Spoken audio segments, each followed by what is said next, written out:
പ്പിലെ അത്ഭുത കണക്കുകൾ. അർജന്റീനയുടെ ഫുട്ബോൾ ഇതിഹാസം ലയണൽ മെസ്സി ഈ ലോകകപ്പിലും തന്റെ മാന്ത്രിക പ്രകടനം തുടരുകയാണ്. 8 ഗോളുകളും 4 അസിസ്റ്റുകളുമായി താരം മുന്നിൽ നിൽക്കുമ്പോൾ പുറത്തുവരുന്ന മറ്റൊരു കണക്ക് ഫുട്ബോൾ ലോകത്തെ അമ്പരപ്പിക്കുന്നുണ്ട്.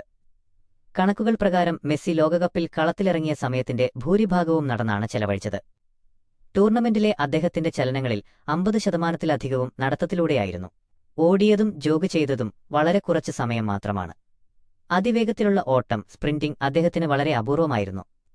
മത്സരത്തിൽ വെറും 2.7 ശരാശരി വേഗതയിലാണ് മെസ്സി സ്പ്രിന്റ് ചെയ്തത്. കഴിഞ്ഞ ലോകകപ്പിൽ ഇത് 5.3 ആയിരുന്നു. നടത്തം കഴിഞ്ഞാൽ ഏറ്റവും കൂടുതൽ സമയം മെസ്സി നിൽക്കുകയായിരുന്നുവെന്നും കണക്കുകൾ വ്യക്തമാക്കുന്നു. 20 മിനിറ്റിൽ കൂടുതൽ കളിച്ച അർജന്റീനൻ താരങ്ങളിൽ ഏറ്റവും കുറഞ്ഞ ദൂരം പിന്നിട്ട താരവും മെസ്സിയാണ്. ശരാശരി 8.2 കിലോമീറ്ററാണ് ഓരോ മത്സരത്തിലും താരം സഞ്ചരിച്ചത്. ഇതിൽ സ്വിറ്റ്സർലൻഡിനെതിരെ 10.5 കിലോമീറ്റർ സഞ്ചരിച്ചതാണ് ഏറ്റവും കൂടുതൽ. ഈജിപ്തിനെതിരെ -8.5, Cape Verde -8.9, Jordan -2.6, Austria 8, Algeria 6.8 എന്നിങ്ങനെയാണ് മറ്റ് കണക്കുകൾ. സ്വിറ്റ്സർലൻഡിനെതിരായ മത്സരത്തിൽ മാത്രം താരം 7 കിലോമീറ്ററോളം നടന്നു. എന്തുകൊണ്ട് മെസ്സി കൂടുതൽ നടക്കുന്നു? ഇതിനുള്ള ഉത്തരം ലളിതമാണ്: പ്രായം തന്നെ. മെസ്സിക്ക് ഇപ്പോൾ 39 വയസ്സായി.